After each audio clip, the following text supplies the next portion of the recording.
Magandang gabi Pilipinas, live mula sa Pag-asa DOST.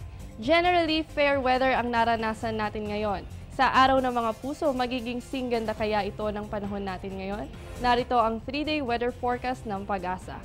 Unahin natin sa Baguio City, mas magiging romantic ang Valentine's Day dahil malamig ang panahon na may temperaturang 13 to 22 degrees Celsius. Simula yan sa Biyernes hanggang sa Linggo. Makakaranas lamang ng bahagyang maulap hanggang sa maulap na kalangitan na may pulupulong mahinang pag-ulan.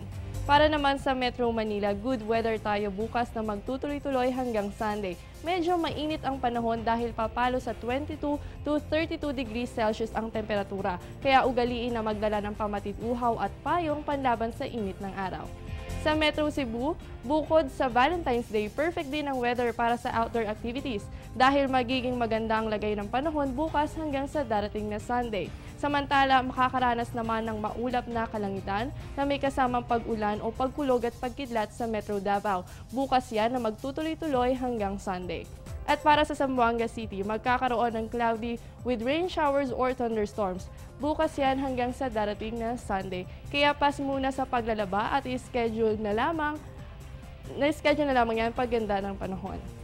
Naglabas na ng huling gale warning ang Pag-asa. Antabayan na ng detalye sa aming pagbabalik. Teng, ang package. Ma'am, sabi ng Air 21 on the road na. Ano, Teng? Ang package. Ma'am, sabi ng Air 21 na receive na. Okay, very good.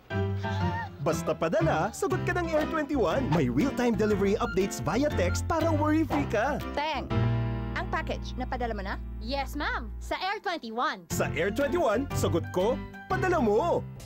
Sa kabila ng paghina ng hanging amihan, nakataas pa rin ang gale warning sa northern seaboard ng Hilagang Luzon. Kaya naman, makakaranas na lamang ng katamtaman hanggang sa maalon na karagatan. Dulot yan ng hangin na may lakas na 35 to 59 kilometers per hour. Partikular yan sa mga baybayin ng Batanes, Calayan, Babuyan, northern coast ng Cagayan at Ilocos Norte. Inaabisuhan ng maliliit na sasakyang pandagat na maging alerto sa malakas na alon. Paglilinaw lamang ito ang huling gale warning na inilabas ng Pag-asa. Samantala sa darating na Sabado, February 15, walang pasok ang lahat ng antas pati sa opisina sa University of Santo Tomas. Yan ay para magbigay daan sa selebrasyon ng Iglesia ni Cristo Worldwide Walk.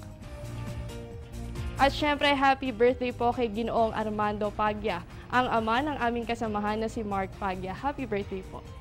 Yan ang latest mula sa Pag-asa. Para sa komprehensibong ulat panahon, sundan ang aming official social media accounts o kaya naman ay bisitahin ang aming website. Ang update na ito ay hatid sa inyo ng Panahon TV Express, kung saan walang pinipiling panahon ang pagbibigay impormasyon. Ako si Jessie Basco na nagsasabing walang dadaig sa taong may alam at laging handa. Advance Happy Valentine's Day!